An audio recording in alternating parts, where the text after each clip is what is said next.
Welcome, ladies and gentlemen, to episode 144 of Young Kings Wrestling, featuring the Sovereign Soundboard.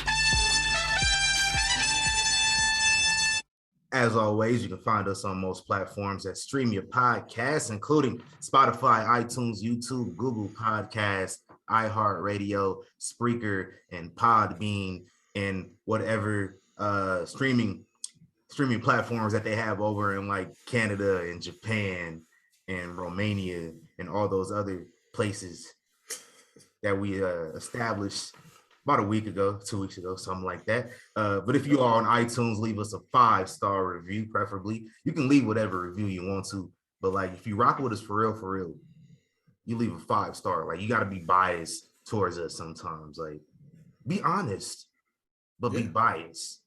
Like you can feel how you want to feel, but like just help your boys out in the algorithm, because you know the algorithm be hating. So leave us that 5-star review. Links to all the platforms are available at ykwrestling.com. And we got merch too, logo tees, Black Lives Matter, like more than just one. I was about to say Black Life Matter. Black Life Matters. You feel me? Yeah. I'm rambling. Also at ykwrestling.com, copy one of those pro wrestling, pro-choice shirts as well. Yes. You know, we all about charitable causes here. So whether you're getting a pro-choice, pro wrestling pro-choice, or a Black Lives Matter shirt, you can be assured that your dollars are going to a good cause. Facts. Big facts. As always, I am the thespian, TC Fontaine. Joined by, are we still Reek Reigns this week, or the Chaos King, Reek Reigns? You gotta do it 2 weeks in a row because you know history was made this past week. We'll talk about that. Oh yeah, we will talk about that. What's good with you, man? How you been doing this past week? How you living? Ooh, I'm good, man. I'm good. Sun came out, everything like that. Yeah. My allergies clearing out. Feeling good now. I'm feeling great. Man, it's starting to get hot as hell in Vegas, so it's hot as hell. Gas is high. Yep. Wow. $50 only get you a half a tank no more, man. When I seen it was like $4.80 something, I called it attitude. I ain't even need gas. I called it attitude. You know, I seen somebody complaining about $4.19 earlier. I was like, I wish, because I was complaining about that last year. Right. I took it for granted. I just paid $5.16. Like I said, $50 barely gets you a half a tank now. It's some bullshit. That's crazy. It's all bad. So like it's cool. I work from home again, so it's a blessing. I don't gotta spend on gas. But I have an attitude when I gotta get gas. Yo, I'm telling you, there was a time I didn't have to spend more than $20 on gas. That shit is doubled. It's doubled. $22 to fill my tank. That was all it took. Around 2015. That was when Obama was in office. Right. And then like when Trump was in office, it went up a little bit, but it was still manageable. Like, you know, it maybe took it took about me $30 this time. It still ain't bad. I still had an attitude paying $30 to fill the tank. But now I was cool, but this shit is out of pocket, bro. I ain't never seen it this high. Man, like a few months ago, back like when the whole Ukraine stuff started, man, I went, that shit hit $80. I was like, nah, I'm stopping it. I don't care. I refuse to pay more than $80 on some gas now. That's out of pocket, man. You gotta get what you gotta get, man. I'm about to start flipping gas. Like, y'all got that gas? You can get a gallon for $2 right here. He's like, nah, I'm talking about real gas. Like, not that gas, but the real gas. Oh, they cutting that gas with water. They gotta be. That's stepped on. Burns so easy, bro. But Yo, yeah, oh God, I gassed up on Friday. I'm gonna have to do it again by Tuesday morning, guaranteed. bro, that's how it be, man. And it was never like that, so I know something about. They stepping on it. Y'all, if y'all live in a smaller city, be grateful. Because them LA, San Francisco, Vegas, New York, Chicago prices. Unless you living in Texas, you paying an arm and a leg. Facts. People in Texas complaining about $4.15. Like, man, like, what? got it good. Y'all got it good, man. All right, so let's just jump into this. You already know what we about to jump into. You see behind me. Oh, this way. Sorry, my bad. You see behind me. Listen, man, I'm not the biggest Sasha Banks fan. I'm not, but I'm something like it. That's my dog. Naomi, that's my dog. And I know our subjects of the royal court have been dying to know our thoughts because they know just in a very, very twisted bit of irony. Last week, our episode on the cover art was Sasha Banks and Naomi. And the title of the episode was Pink Slip. Very, very ironic. It was not meant to be that way. If you listen to the episode, you know what we were referring to. But I know y'all been dying to know our thoughts, and unfortunately, I don't have any thoughts in regards to this. I have no dog, horse, car in a race here. I'm just an observer, no pun intended. No pun intended. But it's, you know how I look at things. I always look at things from a business perspective, and I see both sides. Sasha and Naomi side, I see it, man. They were well within their right to leave if they didn't agree with what they were going to be doing. We've all done it before. So I support it. We've all walked out on a job when they had us fucked up. Is depending on what and depending on what that job is, we may or may not have shown back up again later on. I was watching I don't know if you know who Wall Street Trapper is. No, it's something I heard of before. Okay. Wall Street Trapper, just to sum it up, he's a brother. He on Instagram, he's like a financial influencer, basically. Dude went to prison and taught himself the stock market. Okay. I know something. So I'm watching I'm just watching this webinar from him a couple weeks ago, and he was telling a story about like how, you know, financial freedom is a necessity, really. It is. Let's be real. It's a necessity. If you want to chill and relax, you don't want to stress yourself out, you want to be able to provide for your people, financial freedom is a must. And he was talking about how he was working a Mercedes-Benz stadium in Atlanta. And he's from New Orleans, so he was talking about he needed to take some time off to go to his daughter's birthday party, and they were telling him he couldn't take time off. It was like, damn, I can't take time off for my daughter's birthday? He said, no, you can't tell me I can't take time off. I'm gonna go to my daughter's birthday party. Y'all do what y'all gotta do in the meantime, but I'm going. And he took a few days off, and he came back, his job was still there. So like, you do what you gotta do sometimes. If your job have you fucked up, you gonna leave. Like, I get it. And if it reached that level for them, you know, Sasha Banks always talking about how grateful she is of Vince McMahon on Twitter all the time. If it hit that to the point where they had to walk out, yeah. Well, look, I'm a proponent of financial freedom. I mean, some of y'all know. I mean, you've seen it. I'm currently I have a 9-to-5, but I'm building a business because I don't plan on working a job forever. And that business is all about teaching financial freedom and independence and things like that, doing your finances the right way. But I got something to say about this, and I'm gonna keep it real basic because I got a 3-strike rule for this one. Real quick, hold that. Let me finish up my points. Go ahead. All right, so that's on their end, but like on the company's end, I see it as well, because I feel like, I mean, we're talking about unprofessionalism. Both parties were being unprofessional. I think we can agree to that. Normal people can agree to that. So the motherfuckers trying to take sides. we can both agree both parties were being unprofessional about the whole thing. Leaving in the middle of a TV taping while you were scheduled it's a hindrance to everybody involved. The crew, the other workers, like the people who thought they were going to be working that night, getting their match cut, talking about Nikki and Doudrop. Like Becky and Asuka having to, plan to go out there and work a full match and they didn't plan to work a full singles. Like it's a hindrance to everybody. Like I've had the same thing happen to me on set before. We maybe had like 3 or 4 more takes and then we was gonna go home at midnight. Dude leaves because he tired and he got to work in the morning. So we had to film for another like 5 hours. That is like shit like that is a hindrance to people for real. And as I always say, it's WWE shows, so I feel like they were in their rights as well to react the way they did. We know how they did with Stone Cold about 20 years ago. I was about to say that because the people that acting all appalled about the way WWE is treating this. They're only doing this because they're black women. No, shut up. No. Like, listen.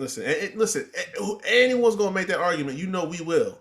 But yeah, if you remember back when Stone Cold walked out, Vince did this backstage interview where he talked about it. He's like, listen, if we have you on the advertisement, we're putting your name and your face on these billboards for these thousands of fans that are coming into the stands and the millions of people that are watching, and you decide to walk out, you have now that takes away from everything that we just did. Like all these people that just showed up that paid their money, you're taking away from them and their experience. Yeah. So it's like it's not even so much us, it's the people.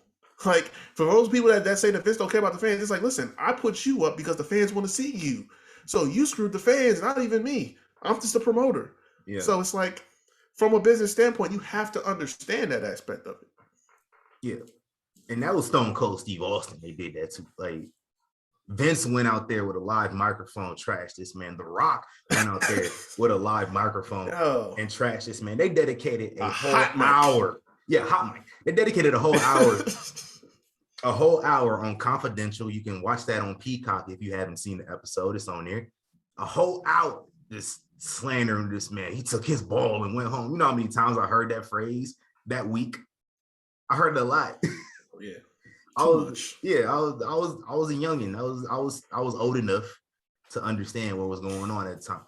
Ironically though, I feel like this is how the company shows that they care about you because they did it with Austin. They did it with I think they did it a little bit with Brock. They did it with they tried to trash The Rock when he wanted to leave. Like, oh hell no. That was half-hearted. Yeah, and they doing it now with Sasha and Naomi. Like, I think that's how they show that they care. Because they didn't say shit when CM Punk left. They had one. One. It took them like 3 weeks to actually do something, and they did it. They did it in Chicago. Yeah, and it was Paul. So I mean, like, it was Paul Heyman. Come on. I think at that point they was like, man, good riddance with this motherfucker. Like, they didn't say shit about him. They didn't care because Phil was being Phil. Yeah. So I think eventually it'll blow over. Maybe. And what if it's crazy because they've been kind of leaning into that realism a little bit. Like, what if they just working motherfuckers like crazy? Well, I highly doubt that. But like, what if after the first night, I was thinking that. You know what I'm saying? Yeah. Like, okay, this y'all digging a little bit deep in here.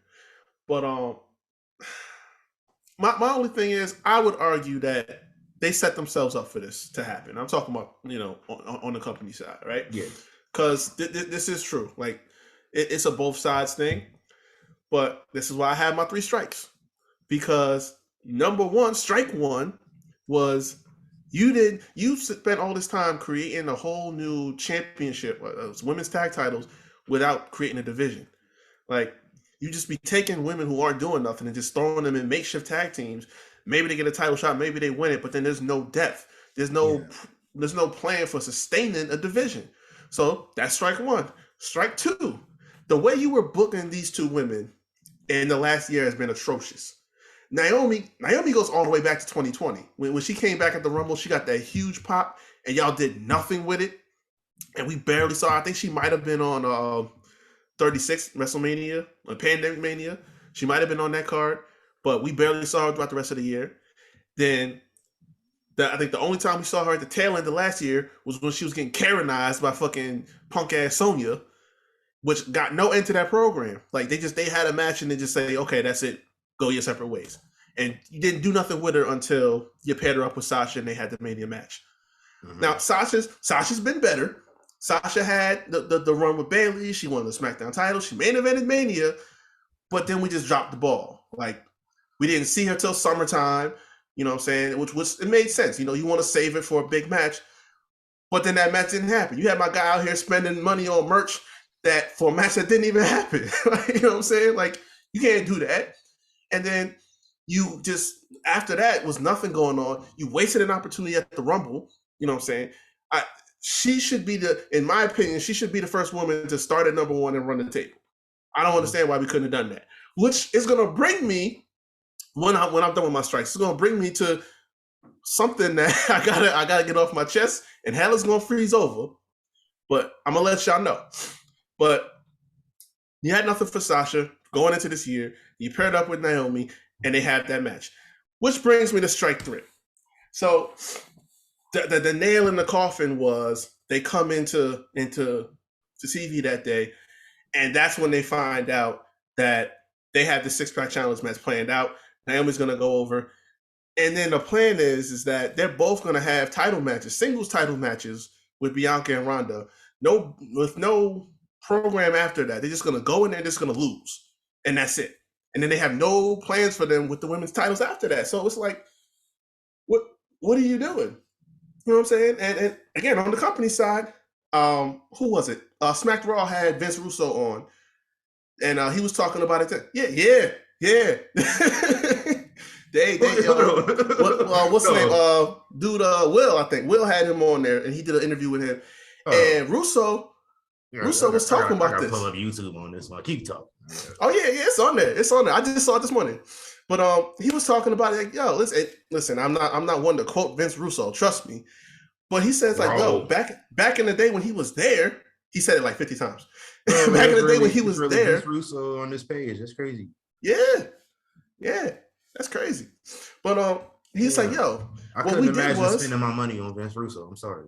Me either.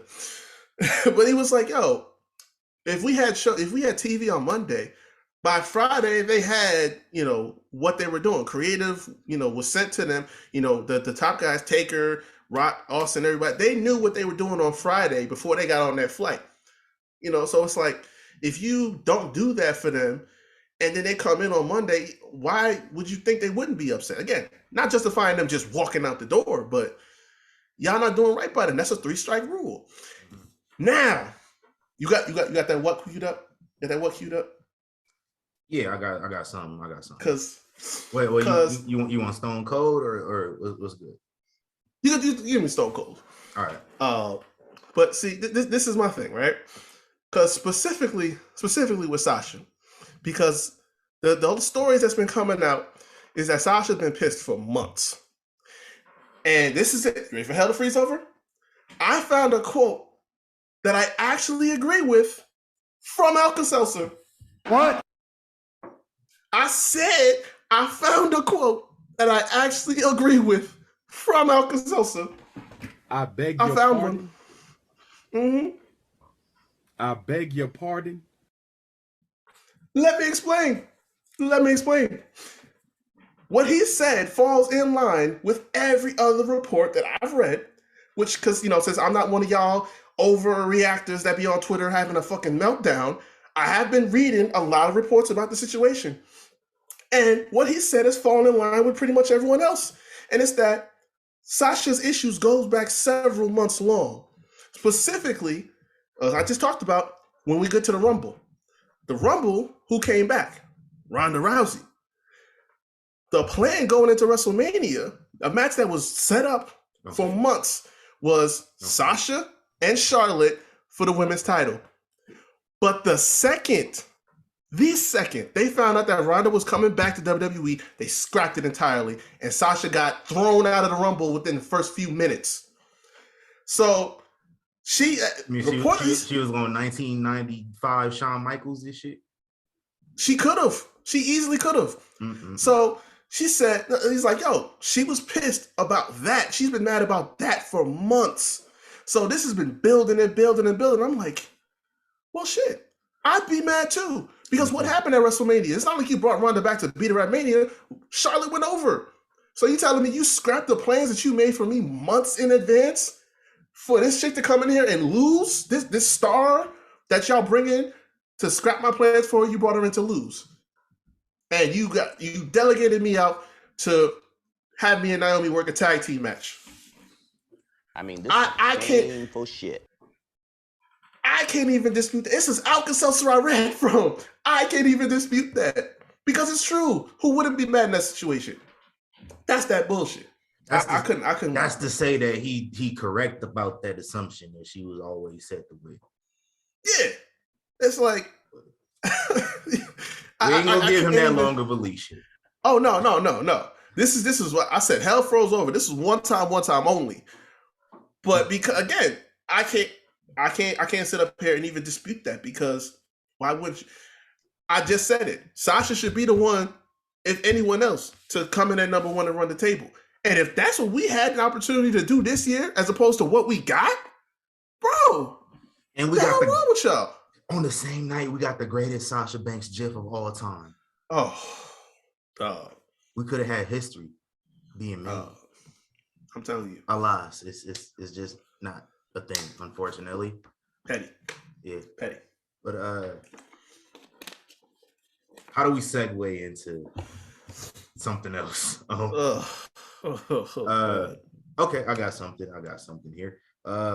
Let's pay homage to one of the greatest nights in the history of our sport that occurred 5 years ago this weekend. The era of the Maharaja began May 21st, 2017 at Backlash when Jinder Mahal beat the legend killer Randy Orton to win the WWE Championship for the first time. Hopefully the first of a few. But that's history right there. You understand? History right there. You understand? I'm not gonna lie. Even seeing that it was the main event of the show and it was one-on-one, nobody else was involved, all the way up to the last second, I'm still thinking like, there's no way. There's no way they're gonna do this. Like, I didn't know they was trying to like, dip into the Indian market and stuff like that. I didn't know about that yet. Yeah. But I'm saying like, it's no way they're gonna do this. Like, not and for Randy of all people, I'm like, nah, they gonna keep it on him till probably like SummerSlam. They got something. And so it wasn't until he actually took the pin that I was like, yo. I was like, wait, I thought somebody fucked up. I was like, right. Like, wait, he was supposed to count to three. And mind you, he had just come back. Yeah. Like 2 months before. Yeah, like right before Mania. Right, just going into Mania, it's like, okay, he come back, he brolic and everything like that. Almost won the Dre. I'm like, okay, all right. If it wasn't for Roberto Gronkowski, it would have happened. Yeah, that's what I'm saying. Like, this just we escalated fast. Even when he got the title shot, I'm like, okay, so he's just the first victim. This ain't going nowhere. But damn, unfortunate. Backlash like that was becoming the trend of shockers at Backlash, because I don't think anybody actually believed AJ was going to go over on Ambrose the year before that. Yeah, I was just about to say that. Like that was a happy surprise, right? Jinder, like we had zombies like last year. It's crazy. Oh god.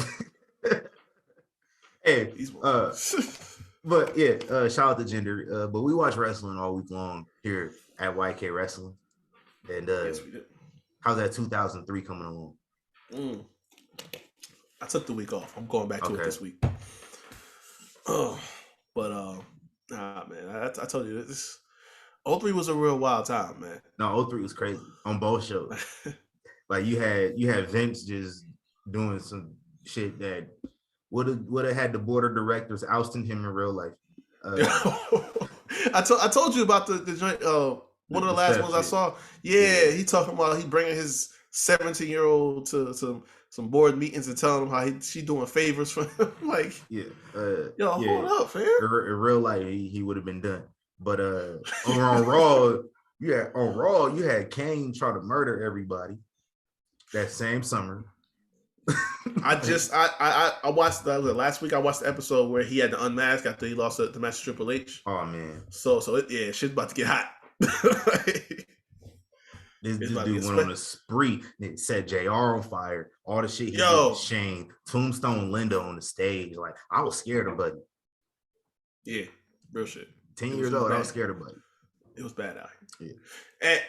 And that reminds me too. Like, as I'm watching 03, and I don't think we've done this yet, we got to put Triple H on the throne, especially now that his career over.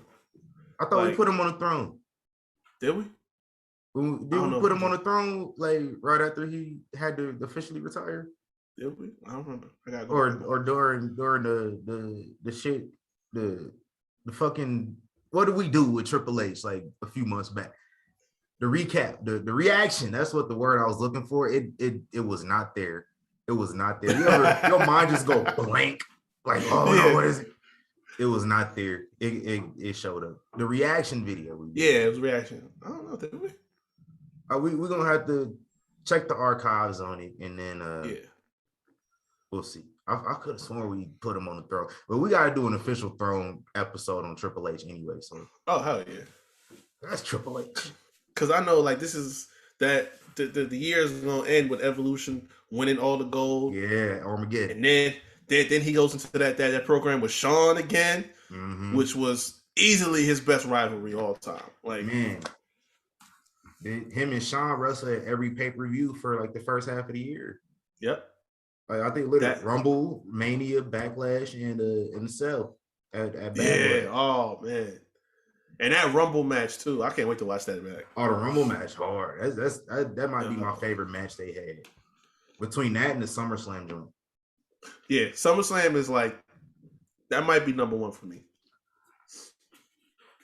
That's it does.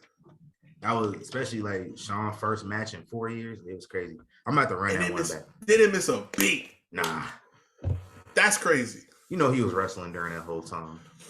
Had to be. Because like you can't tell me you had your back broke and for 4 years you out and you come back and put on a slap like that. Man.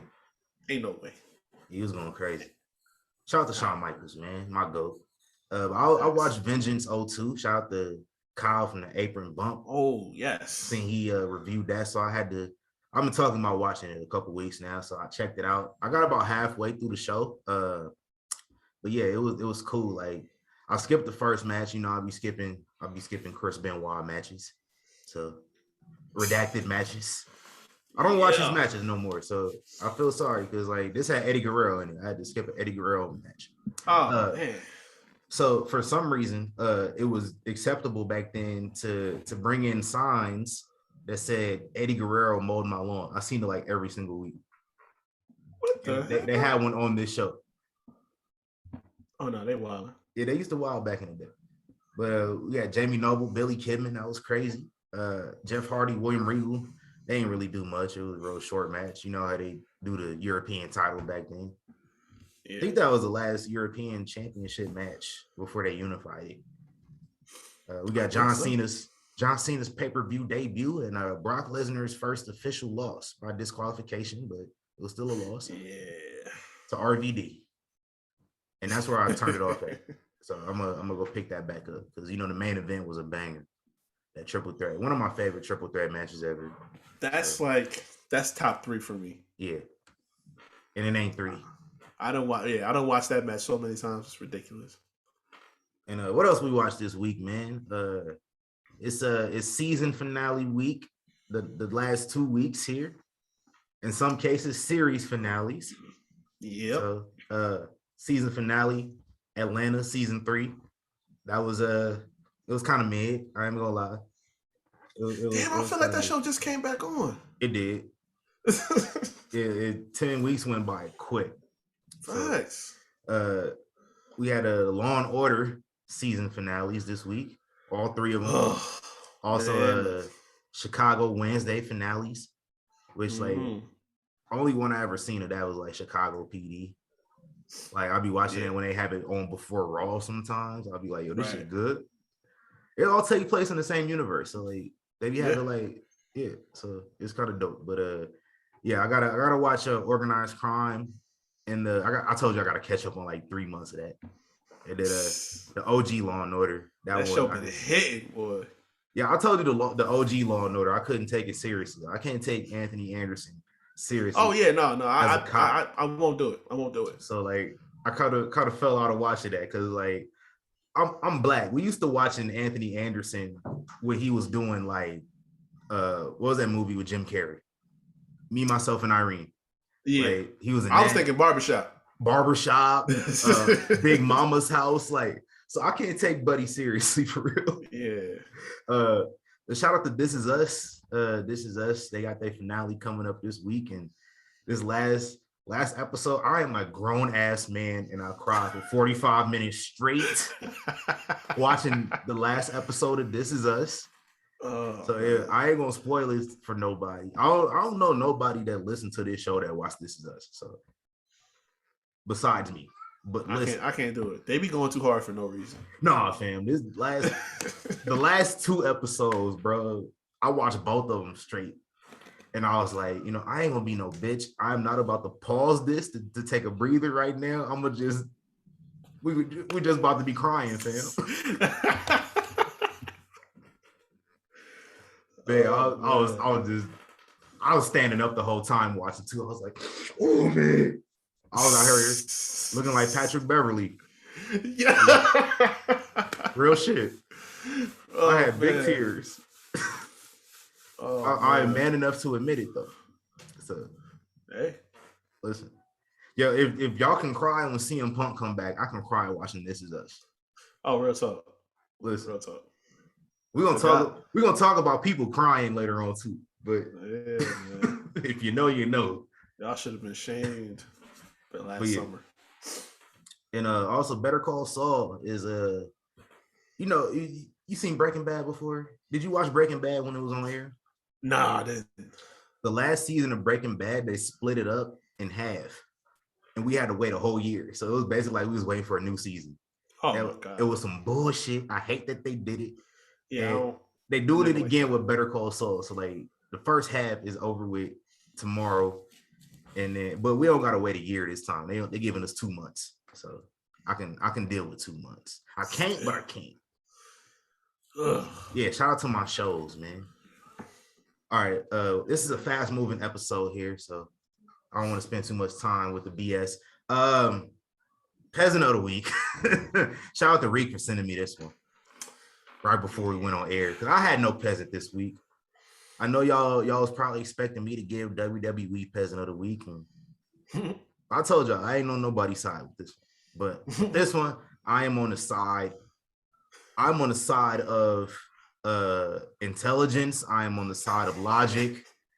I am on the side of just reasonability.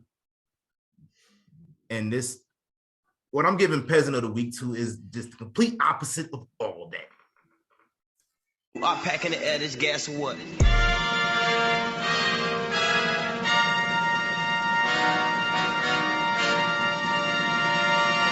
peasants, few peasants. All right, so I'm just going off the top of the dome here because I had nothing written. Joseph, is your name Joseph?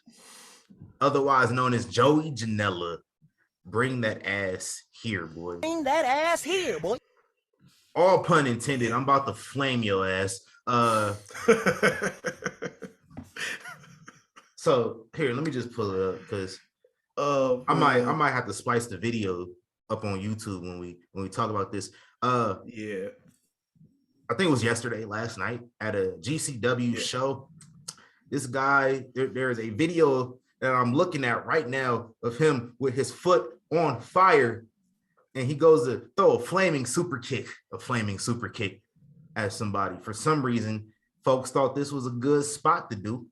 And when he did the spot, I don't know if he expected, when he connected with the super kick for his foot to go out, but it didn't. And his foot was on fire, which what the fuck did you expect to happen?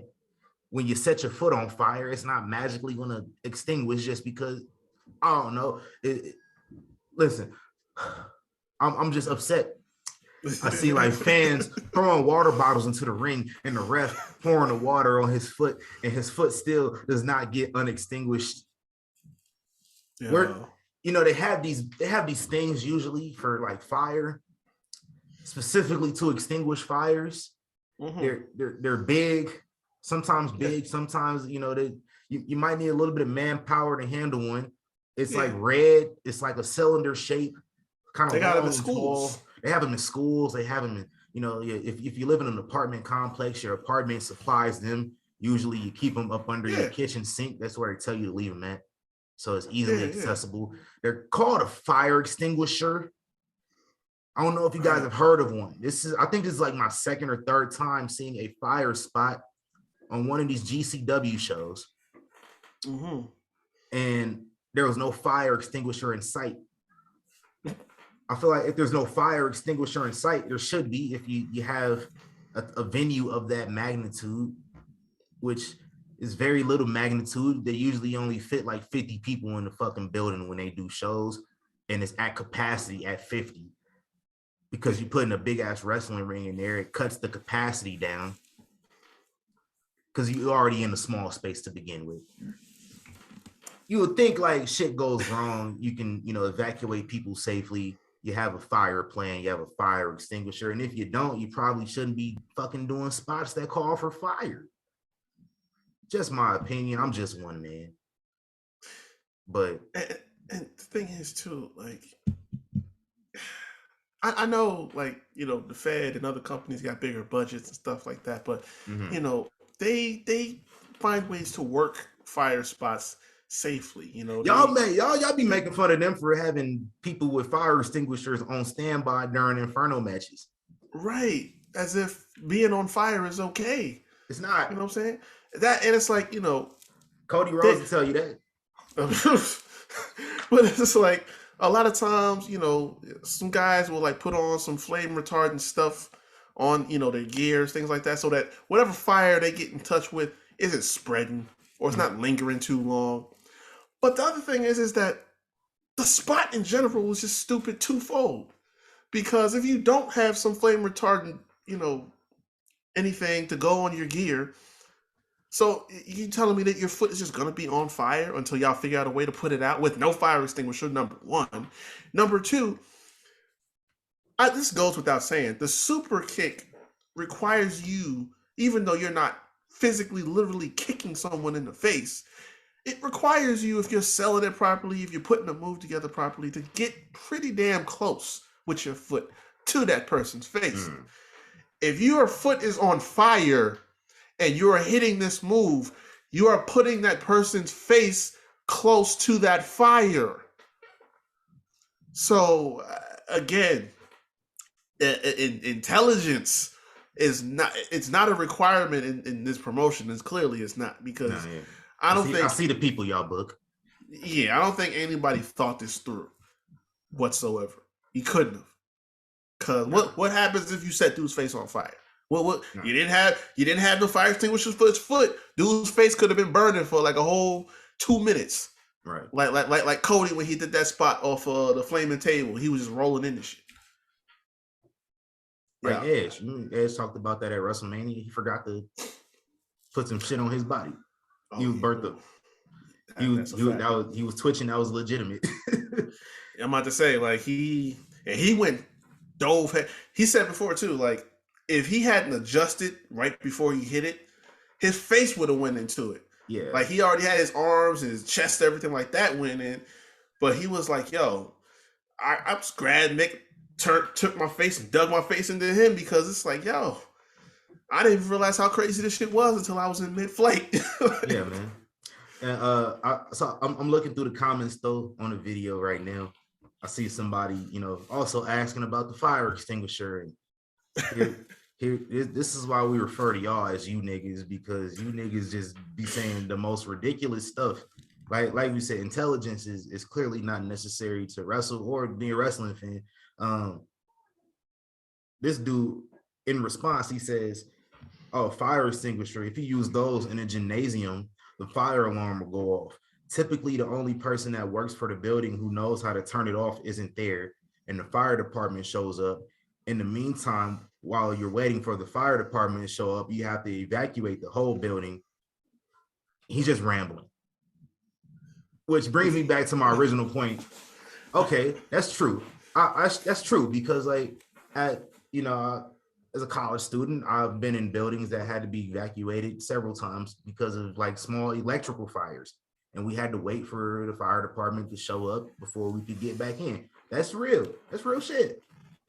And this is an institution, so I can only imagine this small little situation going on. It probably gonna take forever. However, brings me back to my original case in point. Just don't fucking do the spot if that's the case. Yeah. Dumbass motherfucker. God damn. Yeah, I can't. For the life of me, I can't understand it. Like, and this is what I said. I said this a couple weeks ago or a couple months ago, maybe. Clearly, GCW has a market. I don't know people of that market. But it ain't me. Yeah, it ain't me. I promise you, it's not me because I could not on good conscience sit up here and watch some shit like that and ever say that I would come back to a show or I would continue to be a fan of this. Nah, because it's just idiotic. And listen, no offense at all to the workers at GCW. I know a handful of guys personally that work at GCW. Like, shout out to Juicy for now. Shout out to Midas Creed, Jack Cartwheel, Dark Sheik. Shout out to all them. Yeah. But like this, I can't really rock with it because it's not my style. I was never really a fan of death matches. Like, no. You remember CZW back in the day? Oh yeah. Yeah, I couldn't get into that. Like, it was outrageous. Like Wrestling Society X that used to be on MTV. Mm-hmm. Seth Rollins used to be on there, by the way, but I couldn't get into that. Also, like, I tried, which, like, also the fact that if y'all remember Wrestling Society X, you never knew when that was coming on. Like, MTV aired that whenever they felt like it. Yeah. They used to just pop up on the guide, and I had no idea what the hell it was. Not even that. It would never even be on the guide. Like, you had to just be catching MTV and see it all. It says Sucker Free Countdown supposed to be on. I'm watching. Shout out to Sucker Free Countdown. Yeah, man. I know I unlocked some memories just now. But yeah, I could never get into the deathmatch stuff. Like, even when they used to do like the crazy shit in ECW, I was just like, eh. Like, mild hardcore is where I can. Like, when you get the dude's crimson face mask and all that, right? Like, all the time. Like, if it's rare, yeah, it's fine. But that's one of the things. It's like when a situation calls for it, then like, too much of it is just not special. Yeah. After a while. So. Yeah. No offense to y'all that enjoy it. I'm just not a fan of it. Like, and my first GCW show that I watched, it was supposed to be in Vegas. It was in Vegas, but it was supposed to be fans, and then we had like a COVID outbreak, and so they extended lockdown and shit, so we couldn't go. But you know, Wrestling Carney, they had fans in that building because you could hear them cheering. They just didn't show them. But yeah, I seen a dude like go through a door on that first show. I was like, yo, these niggas is crazy. A door. All right, a wood door. Yeah, y'all be wilding, man. Y'all really be. Las Vegas wrestling scene. Where are y'all getting these excess doors from? Because I've seen doors used in like 4 different shows in Vegas before. Where y'all getting these doors from? Let me know. What shit is that? I just be getting free doors from people and shit on Facebook Market or something. Huh. Who be giving doors away? Who sell doors out here? Who's spending all this money on doors? Like, and they're used doors. So it's like, y'all, I know y'all not going to Home Depot buying new doors. Ain't no way. I know y'all budgets ain't crazy like that. No, budget's not crazy like that. Speaking of Vegas wrestling, man, all right, I'm about I'm about to just get in robot mode. Because if we were viewers of AEW, this is where we would be predicting Double or Nothing. But since we aren't, I'm just gonna use this opportunity to talk my shit. Because there's a lack of promotion for Double or Nothing out here in Las Vegas. Like back when I rocked with the product, I was like, man, when y'all coming back to Vegas, come back to Vegas. Like Double or Nothing was at Daly's place 2 years in a row. It was supposed to be in Vegas them 2 years. Like, and so now like they want to come back after I stopped watching. It's crazy, but I haven't seen any promotion anywhere, bro. Being dead serious. Like I was just on the strip too. I ain't seen nothing. How? You see, bro, the show is next week. It's like 2 episodes of Dynamite, and then like, or not. I think it's like an episode of Dynamite Rampage. They got Double or Nothing. There's nothing. There's no billboards, nothing, bro. Like, man, what is y'all doing? See, now this is why, and I don't get into these conversations much. I just laugh at them. But see, for the small section of closet of fans of us that want to say that we clowns for the stances that we take on AEW, right? I see. This is why I need y'all to listen. You really got to pay attention to what we say. Why y'all not promoting your biggest show though, man? That's what I don't get. Everything we say is logical. It's logical. That's all it is. This is Las Vegas though. It's the most obscure shows have billboards everywhere. And this is supposed to be the second biggest wrestling promotion in America, in the entertainment capital of the world. Y'all got a whole week of shows, and I ain't seen nothing. But every time I'm on the freeway, I see Cody face for Money in the Bank, though. Oh God! But I'm like, to that point, Double or Nothing is like the second biggest show. I wouldn't say first. A lot of people would. To me, I think it's. I mean, I get why people would say. It's when y'all get into saying like Revolution, the number one show. Like no, it's either Double or Nothing. It's all out.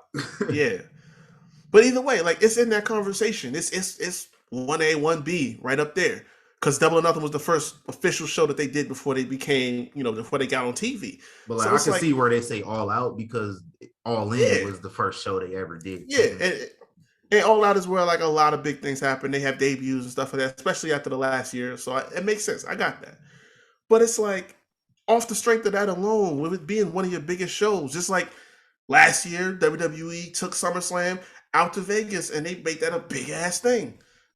You have Double or Nothing out back everywhere for that. Right. You got Double or Nothing coming back to Vegas. First time you took it outside of Daly's place in the last 2 years. You're gonna have fans back. How do you not promoting that in the city, in the venue city? Yeah, man. How? That don't make no sense. So I was like, again, everything we say in regards to almost exclusively white is logical. It's logical. Diversity issues. You don't get me started on that. The way you book your women, you know what I'm saying? Oversaturation of tag teams, your cokehead ass promoter, like it's all logical. And this is just another case of that. I don't know how in the world in Vegas. Right. What? Like I know y'all don't got. Listen, I know y'all don't got WWE money because y'all just don't. It's real, but it's not ragging on y'all. It's just a fact. Like, no wrestling promotion has WWE money. Like, WWE didn't even have WWE money a couple years ago. So like, but like, so like advertisement. I mean, you gotta have something at least. Shit, like at least like. It's not hard to promote in Vegas. You could promote a mixtape in Vegas and get some traction. Like it's not hard to promote shit in Vegas. You know how many shady lawyers got billboards just up all over? You mean to tell y'all can't throw some bread to advertise y'all show at least on like one billboard by the airport? Oh, yeah, man. If y'all was serious, that's insane. So like, Cody left, so y'all just stopped trying, huh? Right, basically. That's pretty much you know we're gonna have like a picture of the Young Bucks like standing outside Allegiant Stadium where the Money in the Bank advertising it. You know they're gonna do some corny shit like that. Yeah, of course. But it's like, man, y'all saw Cody in that commercial and say y'all spirit is broken. I ain't even gonna try. So they had like the Warner Discovery like TV thing where they like, you know, promote to the advertisers and stuff what programs they got just to, you know. And the only wrestlers there were not for AEW. The only people who have wrestled a match before who were there, John Cena and Shaq. I heard about that. That's crazy. That is crazy. Like, and it wasn't even for AEW. It was John Cena was doing it for, I think, Wipeout. Another season they doing Wipeout. Plus, like John Cena doing the Peacemaker stuff. So, and then Shaq, you know, was on TNT for NBA. Yeah, but exactly. And if he wasn't busy, The Rock probably would have been there too, because you know The Rock is affiliated now. I'm about to say he got Young Rock, he got the XFL coming. Like, yeah, they got TV deals with damn near everybody. So no, I mean, The Rock literally got to deal with. He got to deal with Universal, Disney. He just got to deal with Disney. He got to deal with fucking DC. Like The Rock is gonna bring DC Comics back. Like the DC universe that they've been trying to do for the last 10 years and just failing miserably. Oh yeah, John Cena and The Rock, they bringing it back.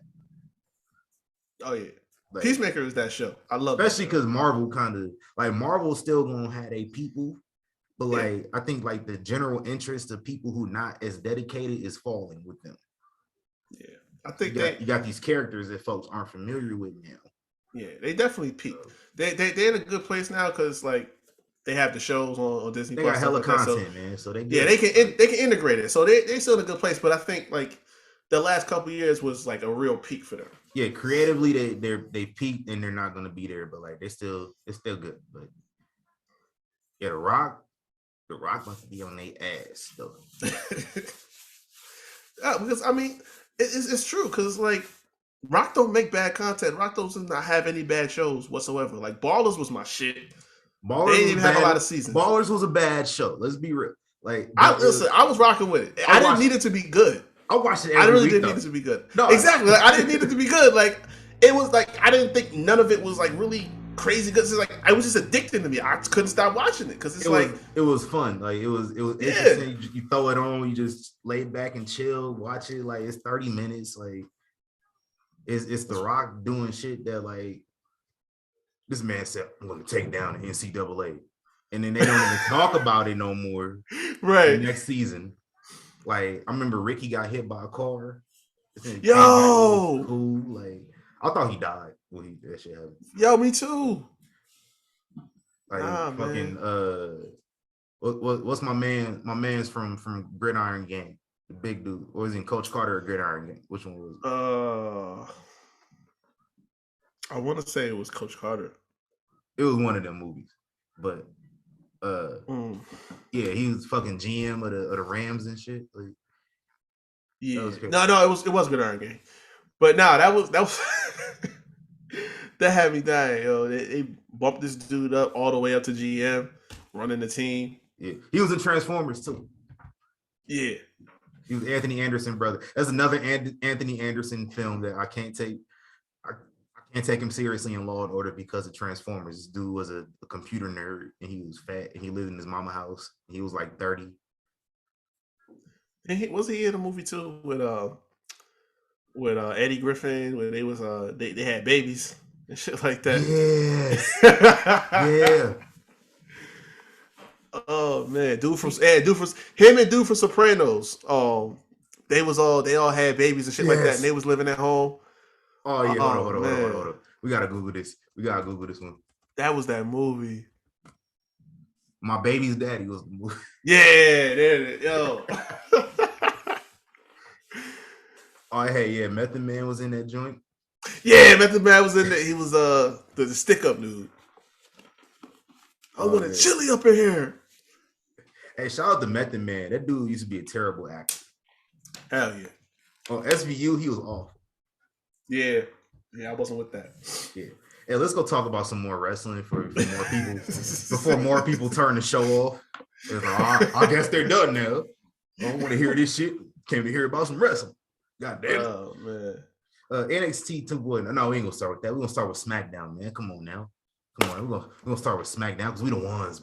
We the ones, Oos. Already know. You already know what it is, man. For the first time ever, contrary to popular belief, this is the first time ever that the Raw and SmackDown Tag Team Championships have been unified. The SmackDown Tag titles have only existed for 6 years, and there has not been an opportunity for those championships to be unified until now. Because we the ones, Oos, the Usos, for I think what is it, the maybe 5th or 6th time, have won the Raw Tag Team Championships. No, it's Googleable. I don't think Usos won the Raw titles. They've held them before because they did. I swear they've held them before. I remember. It is Googleable. It was when it was the pennies, when the Raw titles looked like pennies. They held them. It was the pennies. I don't know if they hadn't made the split yet. No, it wasn't. It wasn't Raw tag titles yet, but like the lineage is still the same. So, right. It's Googleable. Let me go look. Wikipedia loading kind of slow for you, boy. Third reign. It's the third reign. It says 3 times. Oh, shit. Yeah. Okay. Third reign. I was wrong. Not 5th. I don't think anybody's held these things 5 times. Nah. No. The longest. I mean, the most reigns is like a few teams have held them 4 times. Damn. You dead ass. Damn. Eminem held it 3 times. I thought they held it 4. Okay. Anyway, the Usos. That's history right there. You understand? It's history right there. You understand? First time ever. Fuck them kids. Because yeah, fuck them kids. Let me tell y'all something, man. They knew exactly what they was doing. They found as many kids as they could. No, listen. Like the first kid, I think the first kid, it was this kid. He looked like Jonathan Lipnicki from Stuart Little. He looked. If y'all remember the kids, y'all know which one I'm talking about. He had glasses on. God. That was the first one they showed, and I was like, oh man, he trying to be the next Angry Miz girl out here. Like, okay, right. But then they showed this kid crying, like tears, and his dad was holding him, and I was like, oh man. All right, now they just being childish. Like after they showed him crying and they showed another kid, I was like, all right, now Kevin Dunn just outrageous. Kevin Dunn put up a triple double. Yeah. like I know y'all complain about the camera cuts, but this time it was justified. It was funny. Like this is the greatest ending. Y'all know that ending to SmackDown from 2001 that people always post when they need some engagement on their tweets. Oh yeah, when all the different finishers in like 30 seconds before Survivor Series 01. Mm-hmm. Everybody outside of that, this is the greatest ending to SmackDown ever. Like to see, I loved it. Children crying, to see children cry. Even some adults were crying. It was one dude in the crowd. He was just like this. He just put his head down, shook his head like this. And they lingered on him for like 10 seconds. I was like, man, Roman Reigns, he had grown men crying too. Children and grown men. So talking about, won't you think of the children head ass? Fuck them children. But yeah, man, Usos tag champs, undisputed tag champs. In the words. And shout out to CC, and this is why I said hell froze over. Shout out to Uncle Seltzer for being wrong again, because he swore up and down they wasn't unifying the titles. Right. Swore, oh my God, no, they had no plans to really go through with this. It looks like plans have changed. That's his favorite thing to do whenever he wrong, just to save face. All plans changed. They were going to do it. Oh yeah, he always keep that in his back pocket. Oh, plans could change anytime. Y'all pay $13 a month for speculation. I don't care what nobody says. Nobody. Yeah, I can do that. I could charge y'all less.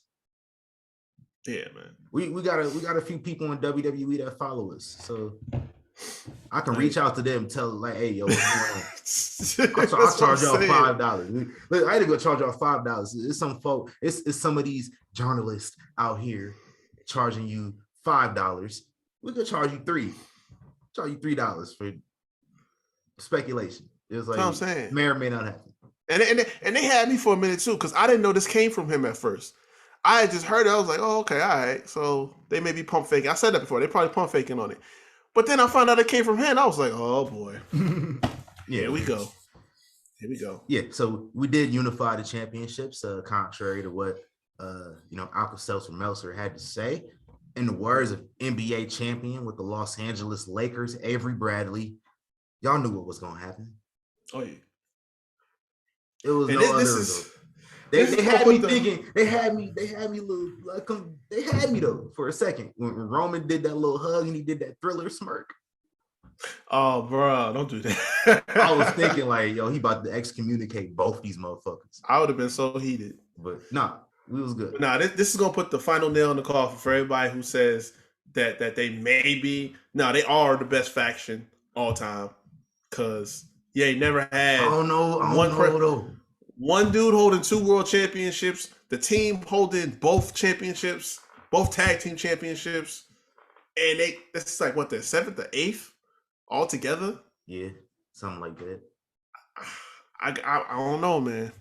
And at the time too, like Roman done held the championship for what, like 600 some days, the Universal title. Mm-hmm. Had the WWE title for about a little over a month now, almost 2 months. Usos, they done had the SmackDown titles for like what, 300 days? 3. If I had to guess from what I've seen earlier in the week, today might be like 306. Yeah. Don't quote me on that. I'm not sure. It's Googleable though, so I'll go Google it real quick. Yeah. Like if you look at like longevity for how long they hold these belts, like dudes didn't do that in factions. Nah. But like that wasn't happening. I don't know. I might just be biased. I don't think this is the best stable Roman ever been in. Like I still got a small spot for the Shield. I'm about to say that's 308. Okay, yeah. I was close. But the Shield just hit different though. No, the Shield was something else. You had to have been there for the Shield. Yeah, man. Because and they did their job too. Because I hated the Shield when they first came out. I'm like, yo, why y'all being pussy jumping niggas all the time? Like, it was 3D. I was only mad because when they jumped John Cena and when they jumped The Rock, like, yeah, and they jumped The Rock on some pussy stuff too. Like they turned the lights off and jumped him. So like I was kind of mad then, but at the Rumble, yeah, I'm like, yeah, man, y'all ain't shit for this. Outside of that, yeah, it was cool in my book. Beat right back ass. Yeah. In hindsight, and of course, you know, I still gotta have my spot for New Day as well too. Like I can't ever knock them off their spot. But I'm like, yo, this shit they doing right now is just different, man. If X ever win a world title, dude, I'm keeping New Day right at tippy top. Oh yeah. And that's the only thing. Even if it's NXT, yeah, like he going up there. But that's the only thing that would keep me disputing it, honestly. Yeah, but yeah. Shout out to the Usos. Shout out to the Bloodline. Shout out to y'all that was crying too out there. Oh, all man. y'all little kids. Y'all gonna go to school.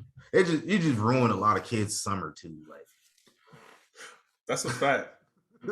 Like they just got out of school and shit. They probably, it was probably a gift for like, it was their last day of school. Probably they was happy for the summer. Like they was like, we're going to SmackDown tonight, and then that happens. Mm-hmm. Oh well. Roman Reigns is gonna be a source of trauma for a lot of these kids. Oh yeah, y'all listen. We had Triple H, and y'all got Roman Reigns. So, but hey, that's true. What else happened on SmackDown? Gunther. Listen, Baldy just keeping it warm. He just keeping that belt warm. Yeah, man. As soon as he showed up, I'm like, oh man, why are you doing this to you? Hold on, I was like, nigga, what you doing? Yeah, like, and then like Gunther, I figured this how much is his name Gunther, like he a goon. This how much of a goon he is. This nigga, he looked at him like, I ain't worried about your ass. Right. I ain't worried about you, nigga. I'm like, I figured Ricochet wasn't going to be a long-term thing, but I mean, like, you just volunteering your services up at this point. Like one, you was the first one talking shit about Gunther last week and got Gulak fucked up. So, like, yeah, man, chill. Like, You think they don't got playback? You think he can't watch that shit and see where that shit talk came from? He was around. He was literally around the corner and heard him talking shit. As soon as he seen him, like, so I heard you was talking shit, huh? Yeah. And that nigga Ludwig was like, "What'd you say about the ring general?" Right. Say it again. Say it again. Say it again. Mm-mm. What else happened? Oh yeah. Oh, speaking of say it again, what is it? Max Dupree. Yeah, that's on my notes too. Maximum male models. I'm gonna need to send in my my resume. All that. Get me on. Put me on. What headshot in? Hell yeah! All of a sudden, y'all like LA Knight though. That's crazy how that worked. I don't understand that. Like y'all hated LA Knight at first. It was like, why they changed his name to LA Knight? It's stupid. He's only been there 2 years. Listen, I know how it goes. When you go from NXT main roster, your name's gonna change. We just gotta accept it at this point. Yeah. The only thing I say about all this is that y'all missed an opportunity because the last several weeks he was on NXT. You know, and I know. Listen. Y'all do this a lot, and I'm talking about you niggas. You do this a lot, like you did with Wheeler, talking about some Stone Cold comparison and shit like that, being all kinds of hyperbolic. But with LA Knight, it was undeniable. Every time he came out to the ring, he had the biggest pop on the night. Yeah. Easy. And as long as there you go, big facts. So as long as you had him out here, he had a mic in his hand, shit was golden. So why would you? No, seeing that, why would you just like shoehorn him onto the main roster without giving him a proper debut? You know what I'm saying? Like, even if he's still gonna be a manager, he's gonna be a manager. Fine, he's got the mic in his hand. That's fine. That works for me. But it's like, give him somebody to debut with, then. You know, so like, y'all missing these opportunities to pop the crowd. I thought he had a roster. He had a roster a few weeks ago. I seen my boy Manny, what's what I call him, Saudi Taker. Yeah, I seen he was on a roster. I seen my boy Mace. Yeah, it's like yo, yeah, my boy on there, like like yo, where they at? Bring them out here. Come on, son. Like who else? Like besides me, who else you gonna get on there? Like, with Angel and Humberto not doing shit, which is sad. Like somehow they was on Raw on Monday. I give up because I asked that question last week. I'm like, I thought there was a SmackDown tag team. They just out here having a match on Raw. What is going on? So I even went to Wikipedia in the middle of the match. I was like, hold on. No, it still says SmackDown right here on both of their pages. What's going on? I don't know. Oh well, but yeah, we'll see about that. Shout out to Max Dupree. And then this one, hell is frozen over twice. Baron Corbin.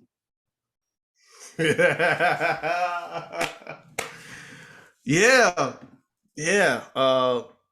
Corbin got me this week, man.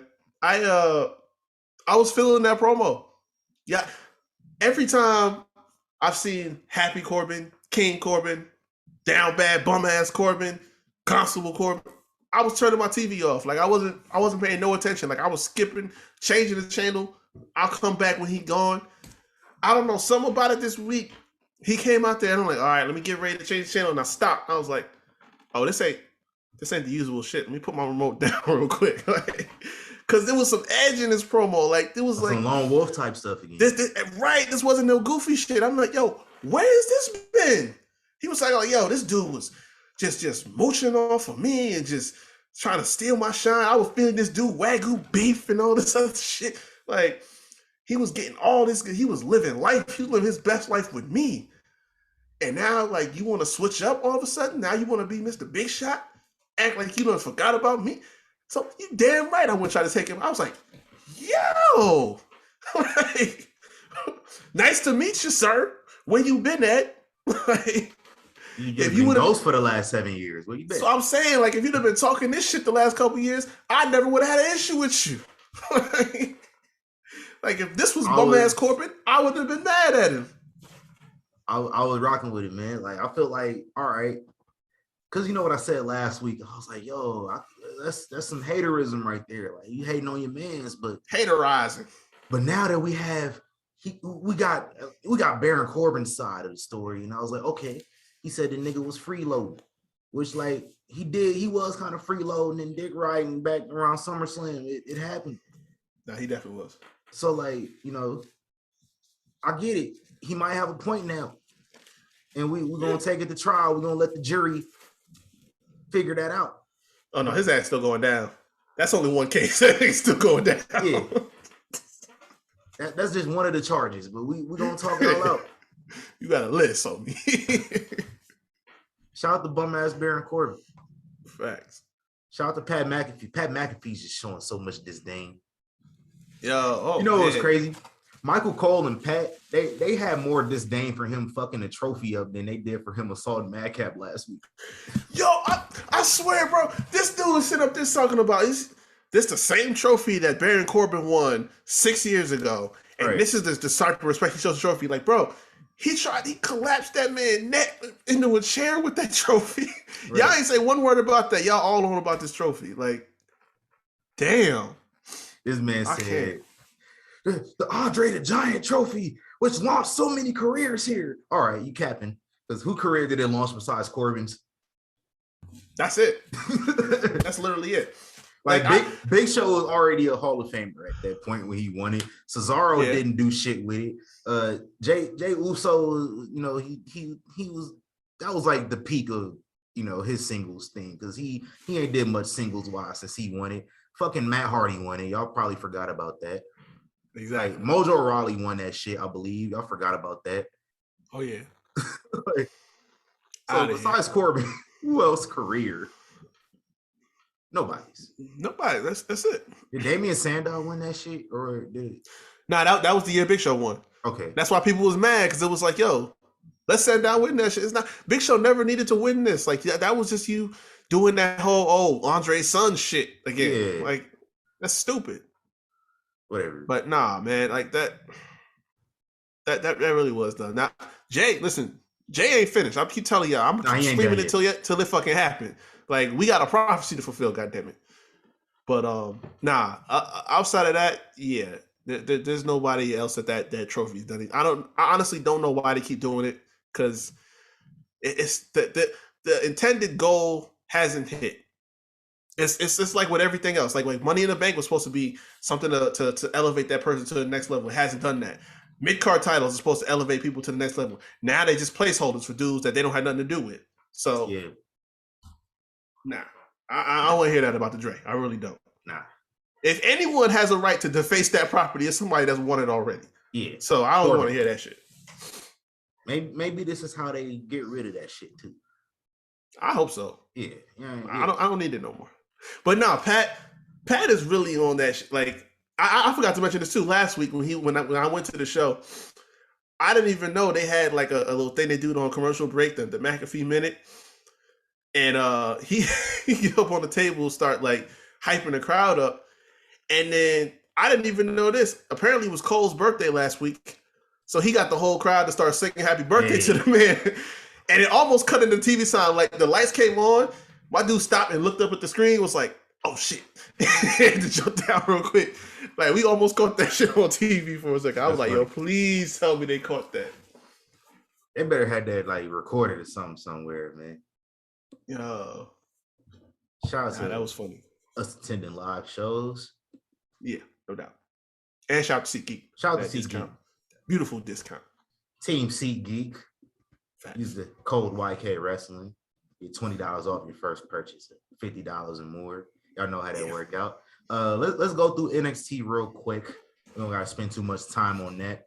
I know you got something you want to talk about here, so let's get that out of the way. Yeah. First off, in my notes, let's talk about Joe Gacy. Buddy think he the Riddler for real. I don't get him. I don't understand it. No, I'm just ready. I'm ready for this in your house next week. Is it next week? Not next week. It's 2 weeks from now. It's the night before Hell in a Cell. Okay, yeah. So yeah. He just be rambling creepy shit. Yeah. And I've given y'all like 3-4 weeks to get me on board with this, and I'm not. So apparently the stipulation is if Braun Breaker gets disqualified, he loses the NXT championship. That would be some shit, but I think that's just to gain some more interest in it, because nobody is like, I think it's more goofy than anything.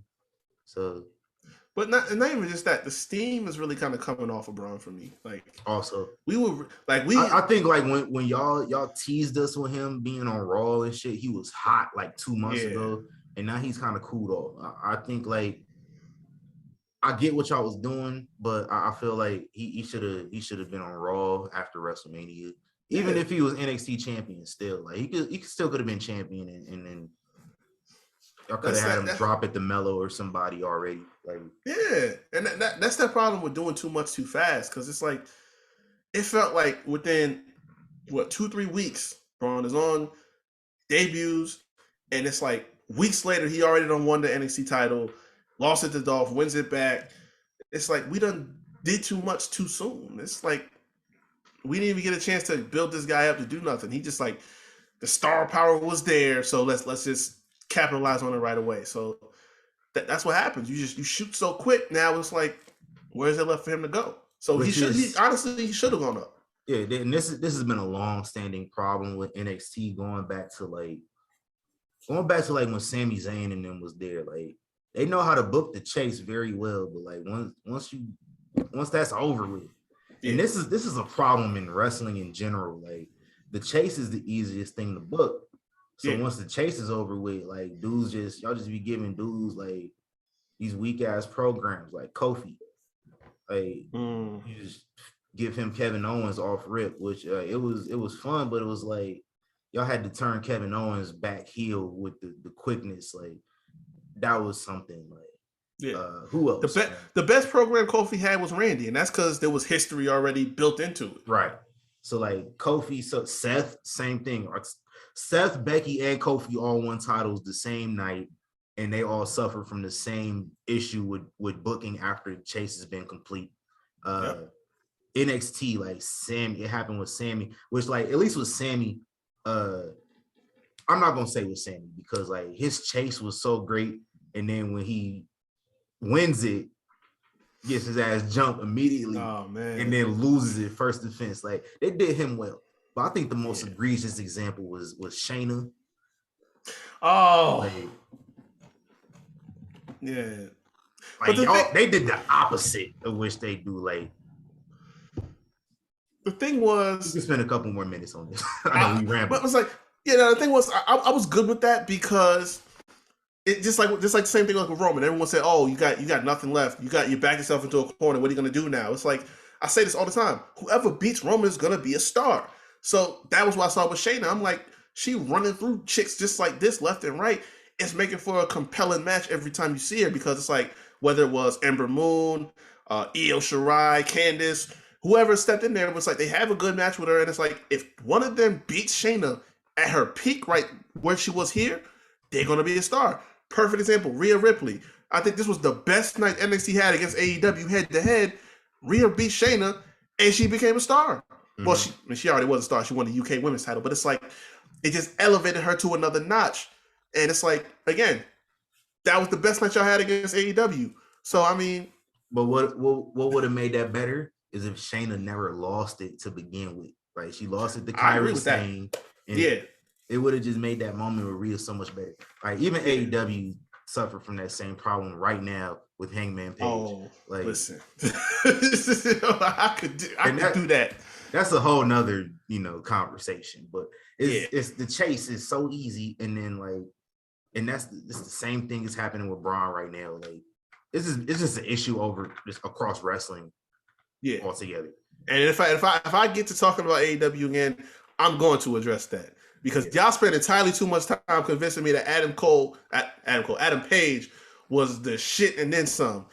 For me to sit back and watch that as he was from the year from him losing to Jericho for the first world title match all the way up through to when he beat Kenny, and now looking at what he's been, if CM Punk don't win in Vegas, I'm gonna be mad, honestly. Because what does that mean? They've been great matches. They've been great matches, but it's like you'd have to be invested in enough to watch them. Like him and Adam Cole. I watched it because I wanted Adam Cole to win, and it was a good match. But it's like, if you didn't know nothing about either guy, how would you be invested enough to watch that match? Either of them. But that's the point. Shout out to Thunder Rosa too. I heard she won the title like 3 months ago. Mm-hmm. I seen something. They said she's gotten a total of 20 minutes of TV time since then. Case in point, what I said before. Just what I said before to you niggas. Just case in point to that. All right, women's breakout tournament. What you got about that? Yeah, so and this is a problem with tournaments in general throughout the Fed, but I don't like too much predictability. So the last 4, I forget who the other 2 are, but I know Roxy's in it and Nikita Lyons. It's Roxanne Perez versus Lash Legend and Nikita Lyons versus Fallon Henley. Okay, we know what the end game is. We know who's going to be the final. Lash and Nikita, part 3. That either that or it's going to be Roxy and Nikita. But either which way, you're not going to tell me that either of them are going to go over Nikita to win the tournament. So why are we doing this when we know the results? You know what I'm saying? Like it doesn't make sense to me. And I say it now because we did it last year with the men's breakout tournament. Like Melo came out weeks ahead of the tournament before it even was started, had that match with Adam Cole and was a banger. Mm-hmm. And he lets you know right then and there, like, that dude is here. That dude's going to be on NXT roster for a while doing his thing. And then he goes to the breakout tournament. It's like, well, shit. We already know the answer. Like, what's the point of what's the point of the formalities? We know what's going to happen. So when he won, it was like, duh. And everyone else is going to get their time on the roster too. So it's like, we're having this tournament as if these people aren't going to be here. They're going to be here. You know, like Roxy's going to be here. Lash Legend's going to be here. So I just like, when you have talent like that are already being used before the tournament, it's like, don't put them in it. Like, they're already here. Let them ride. Like, Nikita's been having squash matches, every 2 or 3 weeks now? The last couple, 3, for well over a month. Like, why does she need to be in the tournament if she's already been here? Same thing with Melo. So it's like, if this is a breakout tournament, you bring your new talent in that haven't already debuted and been doing the thing already. Put them in the tournament if this is a breakout tournament to find out who the next star is. We should already know who it is. That's the point. Like, if we know who Nikita is, we know who Melo is. Why do we need a tournament to establish them? I agree. Which, like, they had the right idea for the majority of it. Like, outside of Lash and Nikita, it was mostly people who you haven't seen on TV. So it's just Lash and Nikita are both in the semifinals. Probably gonna be in the finals. So like one of them at least gonna be in the finals. Like, of course. It's predictable. So let's y'all swerve. Let's have Roxanne versus Fallon Henley in the finals. What was the point of this? Right. Like we again, predictability. It's too much. Like I already know the answer. I agree. But they just in general, they don't do tournaments right no more. The last tournament they did like great was the King of the Ring 2019 when Corbin won. Like that was the last great tournament I remember because like all the matches were good. You didn't know who was going to win. Yeah, that is true. So, like, that is true. Well, but that stuff like that, the Mae Young Classic, Cruiserweight Classic, those were good tournaments. Mm-hmm. You know what I'm saying? We just been getting away from that too much. And then now they're talking about they're gonna have a tournament to crown women's tag titles. Like with what division? I just said this before. That was strike one. You don't have a women's tag division. How you gonna have a tournament with who? You just about to have Natty in like 5 different teams. Why you gotta say that? She gonna go into Adam Pearce's office like, Adam, I'll team with whoever you need me to team with, just so we have bodies. Because you know I'm the boat. I can handle the pressure. Anyway, let's finish up NXT, man. We had a Mexican pizza defeated Italian pizza. Hey man, he beat him at his own game. Did. Y'all can make all the arguments that you want to. Santos played dirty. Tony D was looking for his damn crowbar. He didn't have it. Didn't find it. And so Santos said, hey, listen, you want to play dirty? We're going to play dirty. Cold cocknut guy with the nuts. And that was it. Hey. That's how it goes. What did you expect to happen, man? What did you expect to happen? And all is fair in love and war. This is war. Big facts. I love this war, too. It's very interesting. It's very fun. Oh, yeah. This is why Black people, this is why we don't get involved in other people's issues. Because Idris and Malik y'all are so stupid. Like, what? Y'all could have just minded your own business, and now I've seen 2 stacks, or is it 2 dimes and stacks? Is it stacks and 2 dimes? Stacks and 2 dimes. Two stacks and dimes, whatever them dudes' names is. They heard y'all talking shit, and they about to put the brakes on you. I'm sorry, fam. This is why black people, we mind our own fucking business. Yeah, this is what happens. Now they about to hurt y'all. For what? And then I'm gonna need Shawn Michaels, Triple H, whoever running NXT right now.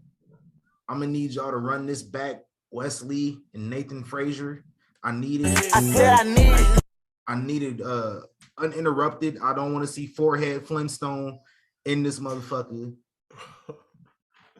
Just ruining the match. I was excited to see, bro. Like I was like, when I seen Nathan Frazier was like, yo, fam, you trying to rumble?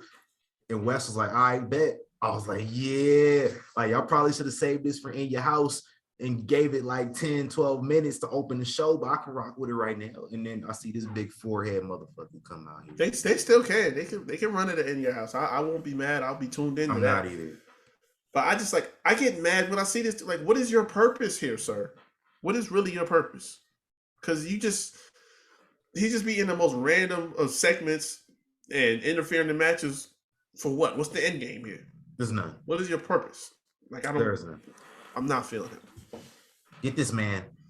I don't want to say like fire him, but like either keep him off my TV or have him establish some sort of purpose. Put him on Level Up. Yeah. Put him on something I don't watch right now. Like right. Shout out to Quincy as well, going viral. I seen all the visceral comparisons. All right. Mm-hmm. Yo, with the quickness. Yo, this is it's an interesting gimmick to say the least. I don't know what's going on. I don't know what's going on, but it's I really don't. The reactions to it are interesting. Which like this is listen, Quincy I think he lived out here. If he didn't live out here, he was wrestling out here on a frequent basis like last year. Wasn't doing none of that. So like, I don't know. Hey, if it gets you on TV, it's getting him on TV. Yeah.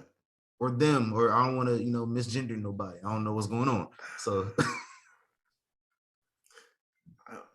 I like seeing people I know, and I like seeing people I know personally on TV. So Max, I'm gassing it up, especially like this is something interesting. Cause you come out here being, on some 2005 viscera, right? It can get interesting. Yeah, man. I want to see it on Fox. I want to see how far they can take it on Fox.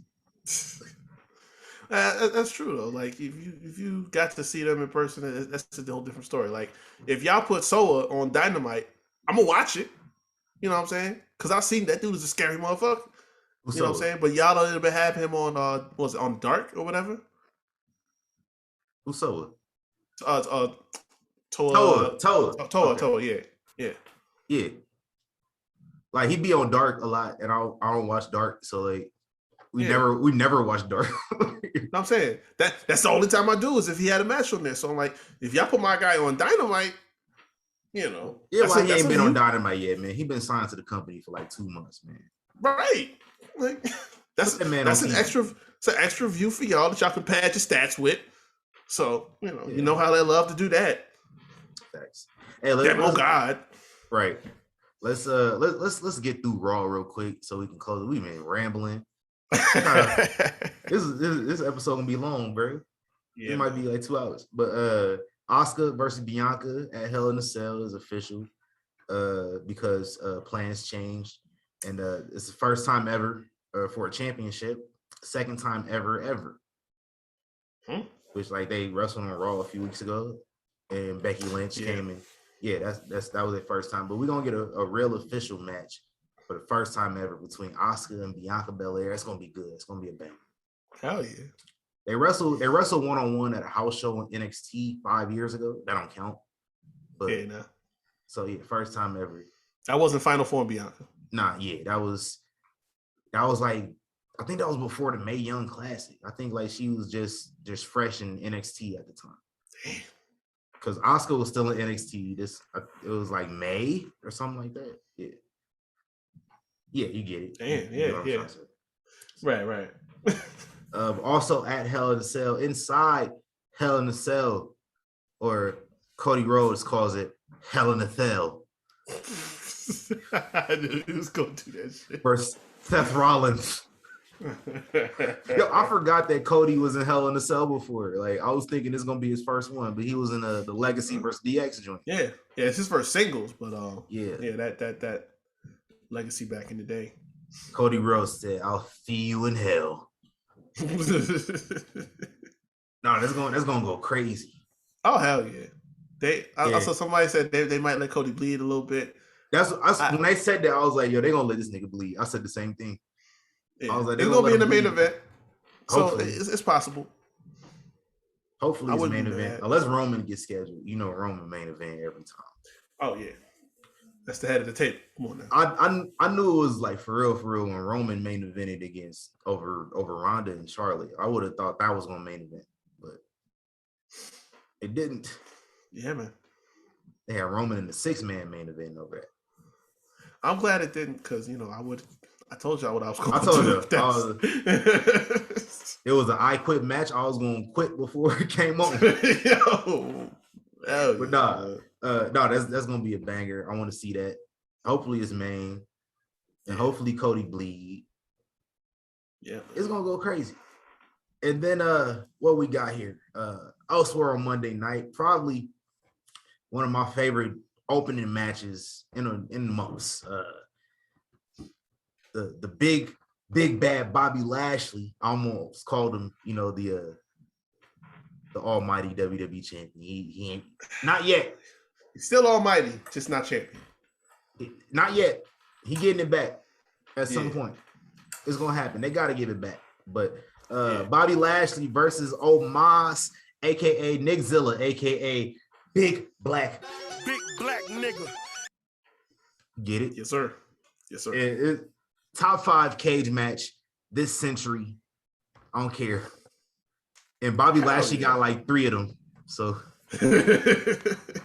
he got like 3 of them. We seen like a slight remix of the spot with Umaga when he busts through the cage.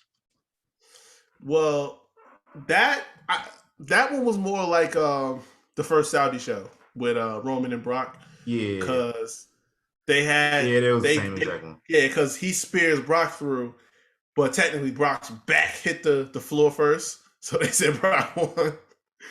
So he's like, "Oh, Lashley got thrown through, and he stood up on the floor." They was like, "Hey, don't matter how it happened, his foot touched the ground first. He won." MVP trying to protest like he don't know that. Like, come on, bro. My only problem with it was like Omos is gonna stand there looking stupid. Like, nigga, you right. Ring. Like, Bobby ain't hit his feet yet. That's what I'm saying, bro. Like, you just chilling, waiting. Like, and nigga just like, all right, nigga, I'll put your ass through the cage. All right, what's now? You didn't hear the bell ring yet, fam. Like, I knew something crazy was gonna happen though, because I'm like, the way you booking this, like Omos with MVP, that you got plans for that. And Lashley is not going to lose definitively, so something had to happen. Yeah. So I'm like, this was a good way to split the baby without doing too much to either guy. I like how they booked it too. Like they started off, they ran the video package of Omos and Lashley at the beginning of the show, and then it was like all this stuff happening tonight, and then they had the promo, just dragging it along so they could take that break. Yep. And then bring it back right at 15 minutes. Like, that's how you know you've been running the show for 30 years. Like, you can just do that shit effortlessly. Like, smart goals. That was smart. Shout out to Veer, my boy Veer. I believe he is on Hulu for the first time ever. Didn't we say that? We said this was gonna be the week. All he needed was a program, man. Yeah. He had a I ain't gonna call it a banger or nothing, but he had a little showdown with Mustafa Ali. So he fought a real opponent for once, beat the brakes off of him, took a selfie with Theory and the Miz. And here come the Mysterios. So That's happening in Hell in a Cell. He's gonna beat the brakes off of both of them. It's gonna be sad. It's sad that we got to a point where it's like I don't even react when I see Dom and Ray no more. Nah, man. Like what? Dominic took away all Ray's swag. I swear, bro. Like I remember when they was debuting him. I'm like, oh, this is what's up, and he actually know what he doing. Like he could tell he been spending time in the lab. Like, okay, I'm hyped for Dom, and then it's like just started nosediving. Yeah, ever since they lost the titles, it was like, yeah. Like, you got to get rid of your pops, bro. You got to get rid of your pops. Right. Let your pops get his swag back. Right. They talking about Ray getting some new knees again. So, like. Hey, man. What'd that do? So, yeah. Hey. But anyway, that was Raw. And that's been our show. Yeah, man. There's nothing else on my notes. And real quick, and I'm gonna make this brief. We heard the news yesterday or the day before. Steph is taking time away from WWE. She's stepping down. Whatever the case is, because I keep hearing that this is like something that's close to the chest, and I mean close to the chest. They're not saying exactly what it is, but it sounds like for people that are around them that there's some personal reasons why she's doing this. I mean, you know what happened to deal with Triple H and stuff like that. Even though he's back to work full time, but whatever's been going on, it could be that, spend time with the kids. He got about 3-4 kids already.